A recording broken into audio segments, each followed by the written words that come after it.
Il y a un peu plus d'une semaine, Max Verstappen battait l'un des records les plus solides de l'histoire de la Formule 1, celui du nombre de victoires sur une seule saison, 14, devant les 13 de Schumacher en 2004 et de Vettel en 2013. Une performance qui rappelle que rien n'est jamais vraiment inaccessible et qui m'a fait me demander quels étaient les 10 records vraiment intouchables de l'histoire de la Formule 1.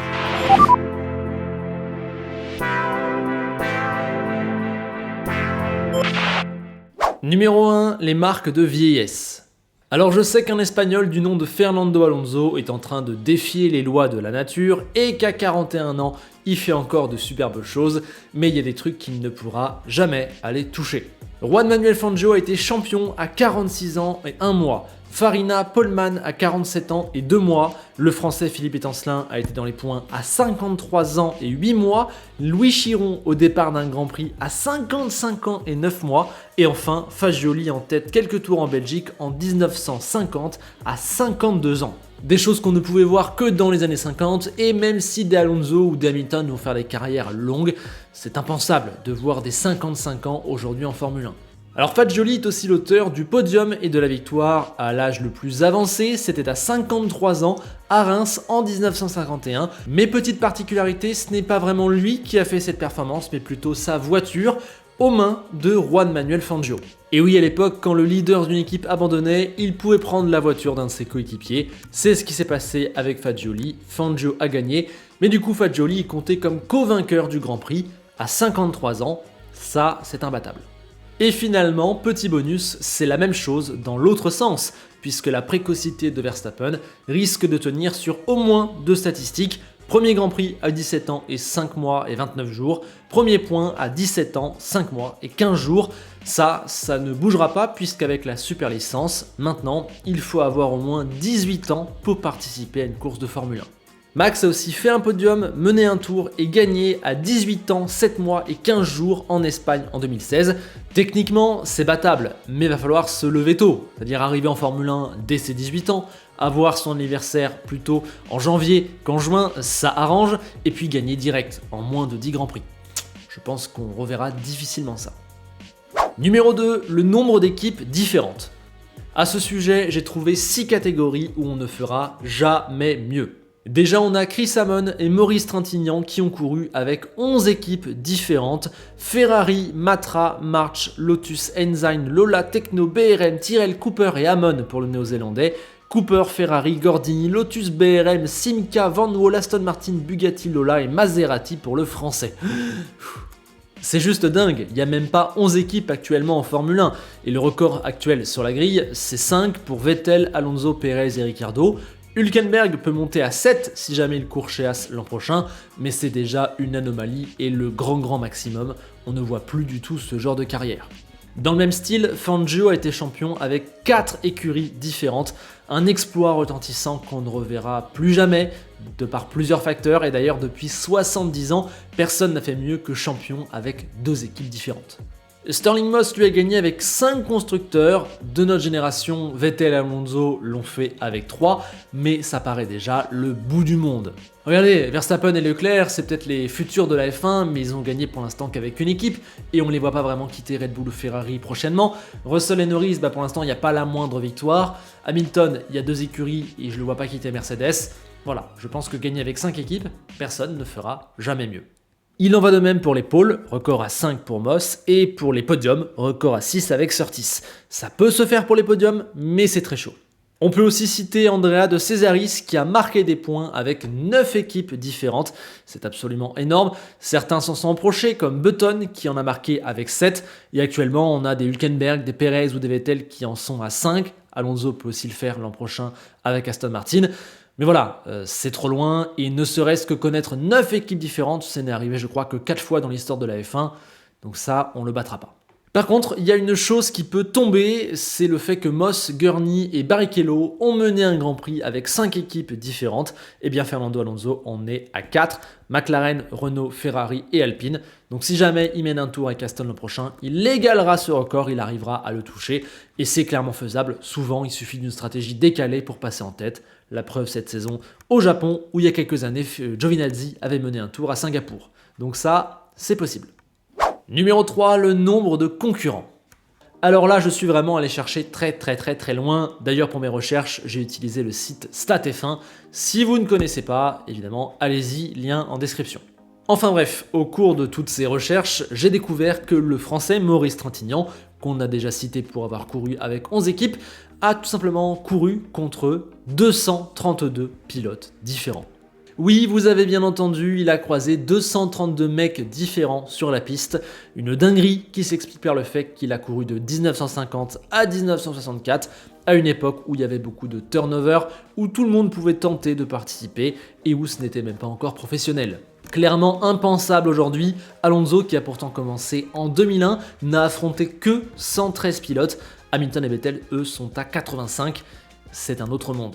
Au passage, aujourd'hui, on ne s'intéresse qu'aux statistiques sur les pilotes, mais on pourrait également faire les statistiques sur les équipes, sur les grands prix, sur les nations. C'est à vous de me dire si ça vous plaît en commentaire et si vous voulez un épisode 2. Mettez également un petit like et abonnez-vous pendant que vous y êtes. Et numéro 4, être champion avec une seule victoire l'année du titre. Et oui, c'est exactement l'inverse au final de ce qui s'est passé cette saison avec Verstappen, preuve que la F1 va vraiment dans la direction opposée, et ce record est arrivé 2 fois. Keke Rosberg n'a gagné qu'à Dijon lors de la typique saison 82, et Mike Hawthorne qu'à Reims en 1958 quand il fut champion pour 1 point devant Moss. Ça, avec les calendriers qui rallongent et le fait qu'aujourd'hui seules 2 ou 3 équipes peuvent réellement prétendre à la victoire, et encore, c'est totalement intouchable. Alors je sais que Joan Mir a été champion MotoGP en 2020 en ne gagnant qu'une fois, mais déjà il n'y avait que 15 courses, pas 24 comme l'an prochain, et on est quand même dans un championnat moto où beaucoup plus de monde peut gagner qu'en Formule 1, et les scénarios sont beaucoup plus fous de par la nature même du sport. Donc clairement, en F1, une seule victoire pour être champion, c'est juste impensable, faudra gagner bien plus que ça. Et à l'inverse, ce sont les 14, 15 ou 16 victoires sur une année de Verstappen qui, elles, sont le plus en danger. Et numéro 5, les grosses remontadas. Récemment, on a vu Max Verstappen, qui décidément est l'homme de tous les records cette année, gagner depuis la 14e place. Et c'est vrai que c'était un exploit et que c'est extrêmement rare. Il n'y a que 8 fois dans l'histoire de la Formule 1 où quelqu'un a gagné en partant de plus bas. Oui, mais du coup, ça veut dire que quelqu'un a fait mieux, et ce quelqu'un, c'est John Watson à Long Beach en 1983, puisqu'il a gagné depuis la 22e place sur la grille. De manière assez inexplicable, c'était une catastrophe pour les McLaren en qualif. Watson était 22e et Lauda 23e, et puis le dimanche, c'était la remontée parfaite. En vrai, c'est pas non plus complètement imbattable, mais déjà faudrait qu'il y ait au moins une 11e équipe sur la grille, parce qu'en l'état c'est pas faisable, et on a l'exemple l'an dernier d'Hamilton au Brésil, qui a gagné en se qualifiant en dernier, mais il y avait une course sprint au milieu, donc ça va vraiment être très compliqué de faire mieux que John Watson. Et petit bonus, la plus grosse remontée effectuée dans une course, c'est 30 places gagnées par Jim Ratman de la 32e à la 2e position, mais c'était pour les 500 miles d'Indianapolis en 1957. Dans les gros chiffres récents, Vettel a gagné 21 places à Abu Dhabi en 2012, de 24e à 3e, et Hamilton 19 en Hongrie en 2014, de 22e à 3e aussi. Numéro 6, les vainqueurs différents. 3 stats en une pour vous régaler. Déjà, le record de vainqueurs différents sur une seule saison, c'est 11. Évidemment, c'est en 1982 où Rosberg, Prost, Lauda, Pironi, Watson, Arnoux, Tambay, Alboreto, De Angelis, Patrese et Piquet avaient tous gagné au moins une fois. En vrai, l'objectif de la nouvelle réglementation, c'est de resserrer le classement, et donc que plus de monde puisse gagner, mais de là à ce qu'il y ait 11 vainqueurs, non. Depuis 10 ans, en gros, on tourne entre 3 et 5 vainqueurs par saison. Cette année, c'est 4, Verstappen, Perez, Leclerc, Sainz. Il y en avait eu 6 en 2020, c'était déjà pas mal. Hamilton, Bottas, Verstappen, Perez, Ocon, Gasly. Et sinon, à part 1982, il n'y a jamais eu plus de 9 vainqueurs sur une seule saison de Formule 1. Et la saison 2012 était déjà une anomalie avec 8 pilotes différents qui se sont imposés. Hamilton, Raikkonen, Vettel, Maldonado, Button, Rosberg, Alonso et Webber. Dans la même veine, on a les vainqueurs consécutifs différents, le record c'est 9, et ça s'est produit 2 fois, en 82 évidemment, et à cheval sur les saisons 61 et 62. Vous imaginez si l'an prochain on a 10 vainqueurs différents d'affilée, ce serait juste fou. Ça impliquerait que Verstappen déjà ne gagne qu'une fois, pareil pour un Hamilton ou un Leclerc ou un Perez, et ensuite il faudrait que des mecs comme Gasly, Ocon, Piastri, Norris, je sais pas moi, même peut-être Magnussen gagnent des courses, et tout ça d'affilée. Je pense que la cote elle est à 1 milliard, c'est juste impossible. Enfin, troisième stat là-dessus, je pense qu'on fera jamais mieux que le Grand Prix de Belgique et d'Espagne 78, où au départ sur la grille, il y avait 15 pilotes qui avaient déjà gagné un Grand Prix. Les voici: Andretti, Brambilla, Depailler, Fittipaldi, Hunt, X, Jones, Laffite, Lauda, Mas, Peterson, Regazzoni, Reutemann, Scheckter et Watson. C'est énorme. Alors aujourd'hui, on a quand même 11 vainqueurs différents sur la grille, puisqu'on a Verstappen, Perez, Leclerc, Sainz, Hamilton, Gasly, Ocon, Vettel, Ricciardo, Alonso et Bottas. Je crois que j'en ai pas oublié. En vrai, c'est déjà énorme hein, dans l'histoire, c'est rare, mais il y en aura déjà plus que 9 l'an prochain avec les départs de Vettel et Ricciardo. Et monter à 15, ça paraît très compliqué. Faudrait que les Norris, les Russell, les Piastri y gagnent, et qu'en plus de ça, on ait genre une victoire d'Albon dans une Williams ou de Schumacher dans une Haas. Bref, 15, c'est trop. Numéro 7, les abandons. Là, on entre dans le domaine de la poisse et il y a un maître en la matière, c'est Andrea de Cesaris, aussi appelé Andrea de Cracheris, qui détient 2 records. Le premier, il le co-détient avec Riccardo Patrese et c'est tout simplement le nombre d'abandons en carrière, 147 sur un total de 208 départs pour De Cesaris. Oui, ça fait 70% d'abandon. Le mec n'a pas terminé 7 courses sur 10 dans sa carrière. Est-ce que c'est bon pour vous ?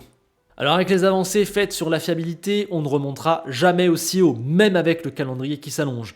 Alonso, qui a couru le plus de Grands Prix de l'histoire de la Formule 1, n'a abandonné que 74 fois, et généralement les pilotes actuels ont entre 10 et 20% d'abandon. Pour atteindre 175, faudrait donc courir entre 1000 et 1500 Grands Prix. C'est mort.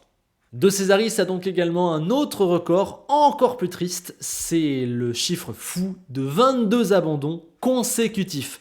Ouais, ça revient à abandonner sur l'entièreté de la saison 2022. Joe Sainz et Alonso ont le plus d'abandons cette saison avec 6 et ça paraît déjà énorme, hein. Alonso a une poisse folle. Imaginez si depuis Bahreïn, il n'avait toujours pas pu rallier la ligne d'arrivée.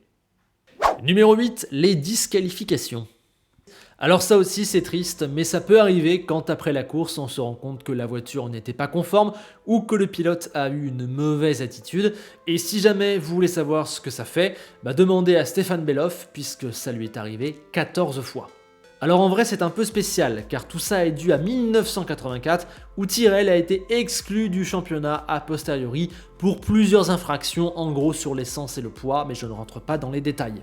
Sinon, en dehors de l'anomalie Tyrrell, être disqualifié déjà 3 ou 4 fois en carrière, c'est le grand max qu'on n'ait jamais vu. Et la disqualification la plus célèbre, c'est sûrement Senna à Suzuka en 89, exclu car les commissaires ont poussé sa voiture pour qu'il reparte. Et pour être complet, la dernière disqualification en date, c'est Vettel en Hongrie en 2021, il avait perdu la 2e place. Sinon, Ricciardo a été disqualifié 2 fois, Ocon, Perez, Magnussen et Hamilton 1 fois. Numéro 9, les non-qualifications. À une certaine époque en Formule 1, tout le monde pouvait plus ou moins s'inscrire au départ du week-end et donc il y avait plus de participants que de places sur la grille. Les qualifications servaient alors non seulement à établir l'ordre de départ, mais aussi à exclure certains de la course. Ainsi, certains pilotes ont tenté de se qualifier, mais n'ont jamais réussi à prendre un départ de Formule 1. Le recordman là-dedans, c'est l'italien Claudio Lange, 14 tentatives en 1990 au volant d'une Eurobrun, 0 départ.